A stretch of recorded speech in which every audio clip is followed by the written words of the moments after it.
Hello everyone.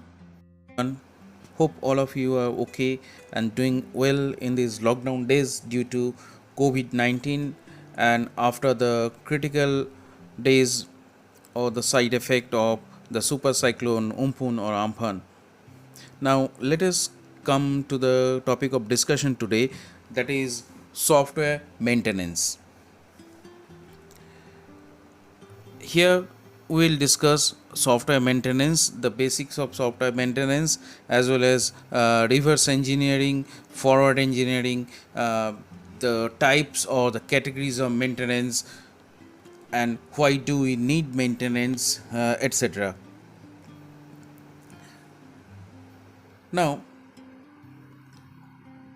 if we talk about the software maintenance is the process of modifying a software product after it has been delivered to the customer.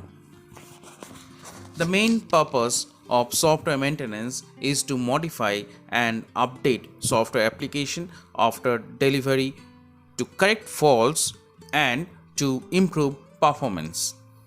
Now, what are the needs for software maintenance?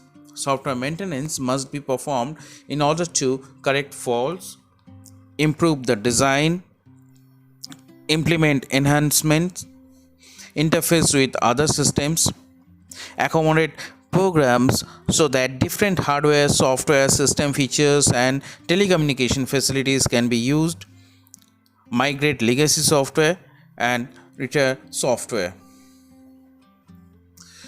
Now, again, we can say that software maintenance is widely accepted part of SDLC or software development lifecycle nowadays.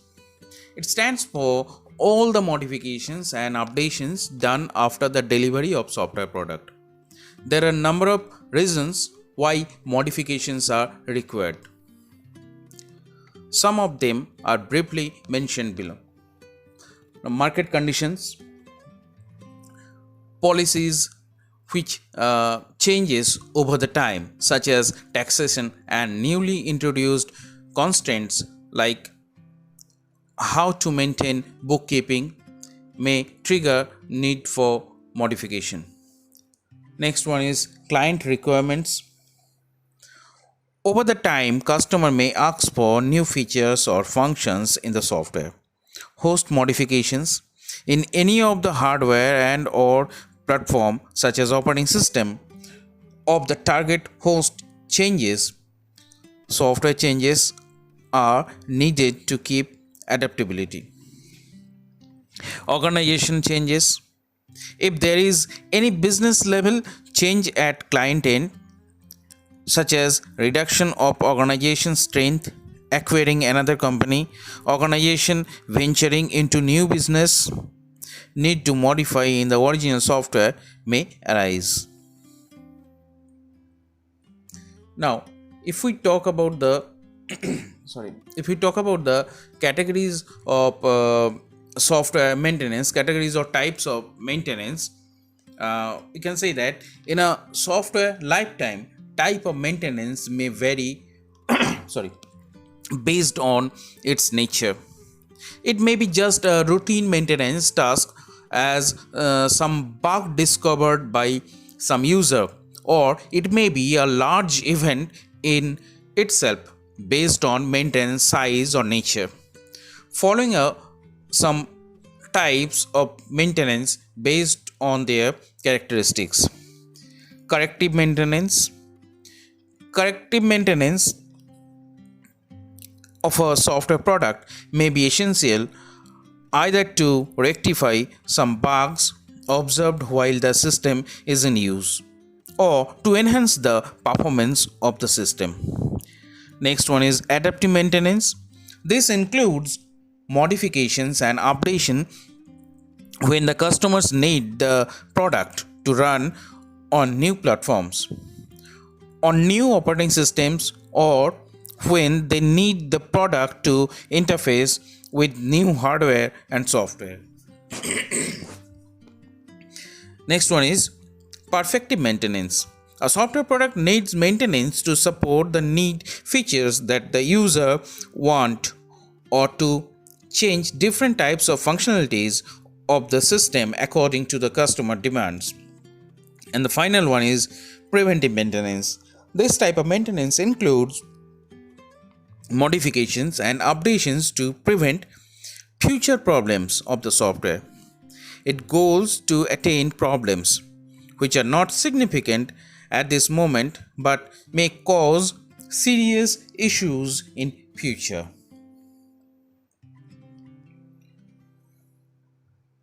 Now, if we talk about the cost of maintenance, reports suggest that the cost of maintenance is high. A study on estimating software maintenance found that the cost of maintenance is as high as 67% of the cost of entire software process cycle.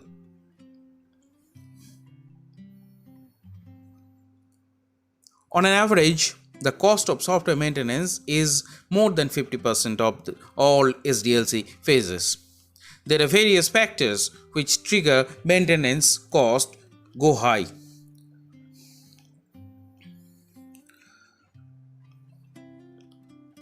Such as these real world factors affecting maintenance cost. The standard age of any software is considered up to 10 to 15 years. This is one of the factors. Now, older softwares which were meant to work on slow machines with less memory and storage capacity cannot keep themselves challenging against newly coming enhanced softwares or on modern hardware. So there is a case of hardware software compatibility. Next one is, as technology advances, it becomes costly to maintain old software. Next, most maintenance engineers are newbie and use trial and error method to rectify problems. Often, changes made can easily hurt the original structure of the software, making it hard for any subsequent changes. Changes are often left undocumented, which may cause more conflicts in futures. So if you change something, it should be documented. Without the documentation, when it will again if there is any modification required, then it will be very hard to modify the new one without that documentation. Next one is the software end factors affecting maintenance cost. There are structure of software program, programming language, dependence on external environment, and staff reliability and availability. Now, if we talk about the maintenance activities, IEEE provides a framework for sequential maintenance process activities. It can be used in iterative manner and can be extended so that customized items and processes can be included. These activities go hand in hand with each of the given phases in this picture. First one is identification and tracing. This one. It involves activities pertaining to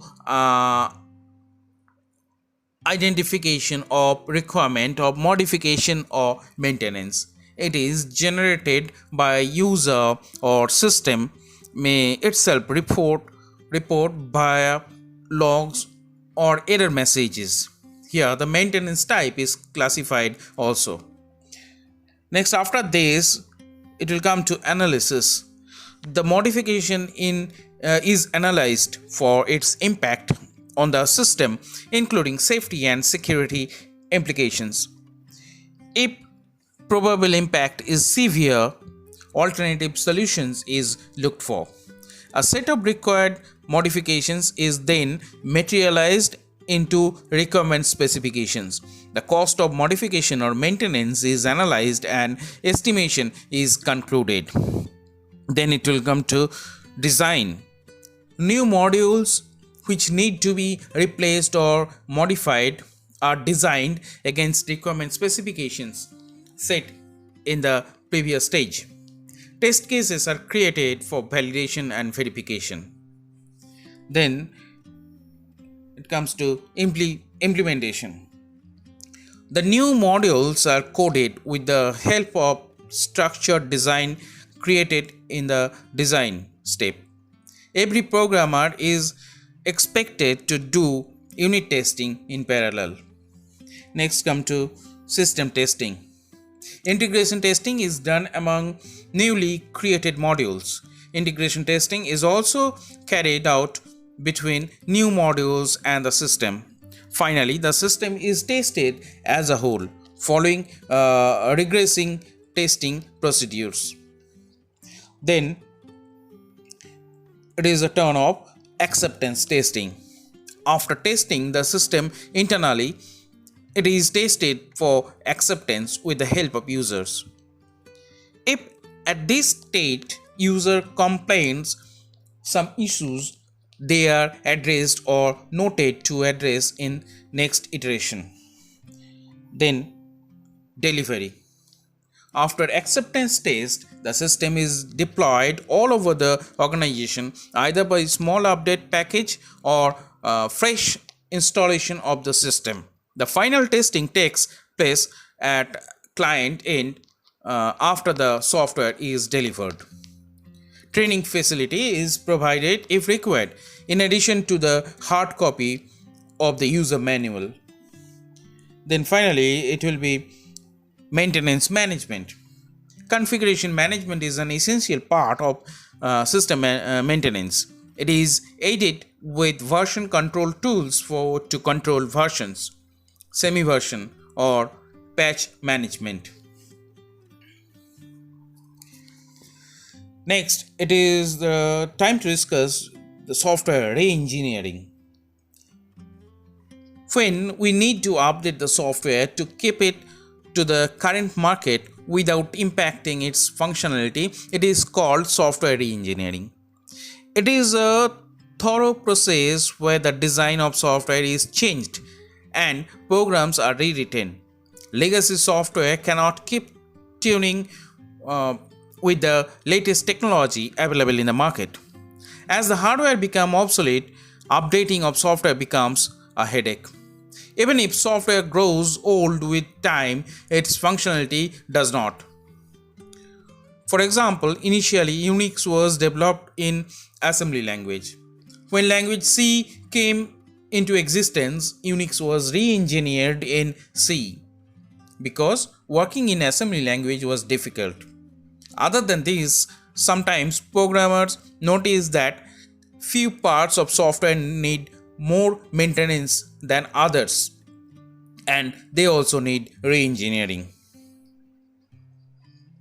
So here you can see the structure of software re-engineering. Existing software, then reverse engineering, restructuring, forward engineering, and then we'll get the re-engineered software. Now, re-engineering process as follows. Decide what to re-engineer.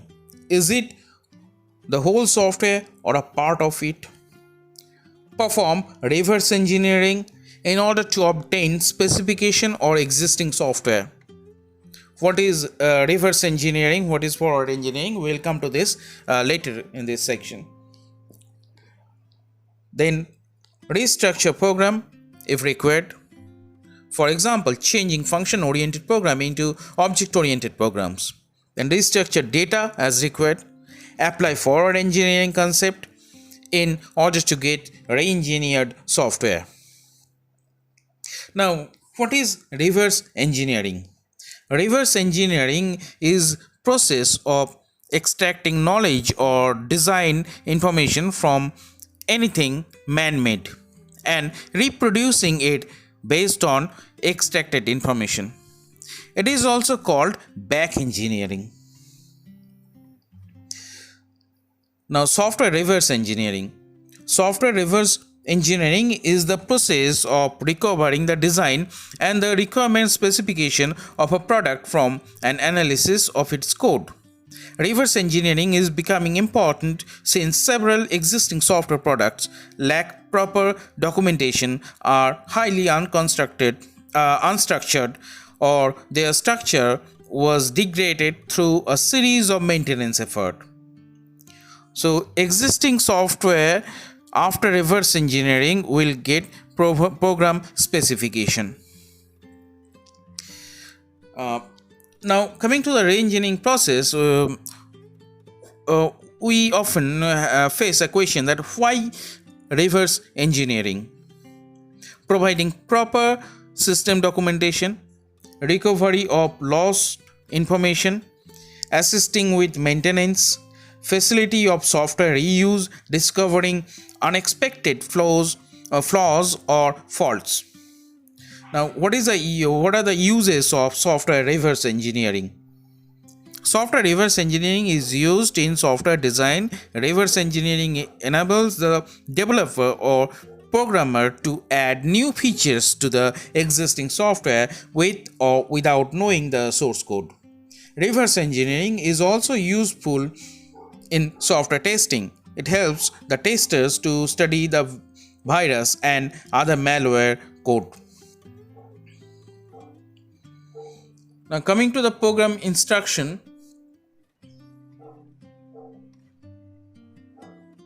coming to the program restructuring, it is a process to restructure and reconstruct the existing software. It is all about rearranging the source code either in same programming language or from one programming language to a different one. Restructuring can have either source code restructuring and or data restructuring or both. So we can say restructuring can have either source code restructuring and data restructuring or both. Now, restructuring does not impact the functionality of the software but enhance reliability and maintainability. Program components which cause errors very frequently can be changed or updated with restructuring. The dependability of software on obsolete hardware platform can be removed via restructuring. Now, coming to the forward engineering is a process of obtaining desired software from the specifications in hand, which were brought down by means of reverse engineering. It assumes that there was some software engineering already done in the past. Forward engineering is same as software engineering process with only one difference. It is carried out always after reverse engineering. So, program specifications from reverse engineering, after going through the forward engineering, it will become re-engineered software.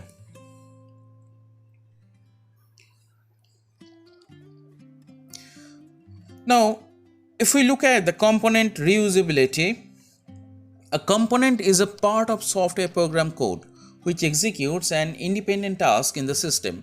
It can be a small module or subsystem itself.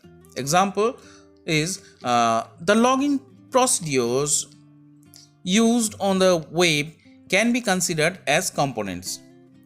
Printing system in software can be seen as a component of the software. Components have high cohesion of functionality and lower rate of coupling. As we know, for a good software that there should be high cohesion and low coupling. Cohesion is the functional strength of a module and coupling is the dependency between two modules. So always to get a good software we need low coupling and high cohesion. That is, so coming to the component reusability, components have high cohesion and of functionality and lower rate of coupling. That is, they work independently and can perform tasks without depending on other modules. In object-oriented programming or OOP, The objects designed are very specific. The objects design are very specific to their concern and have fewer chances to be used in some other software. In modular programming, the modules are coded to perform specific tasks which can be used across number of other software programs. There is a whole new vertical which is based on reuse or of software component and is known as component based software engineering, CBSE.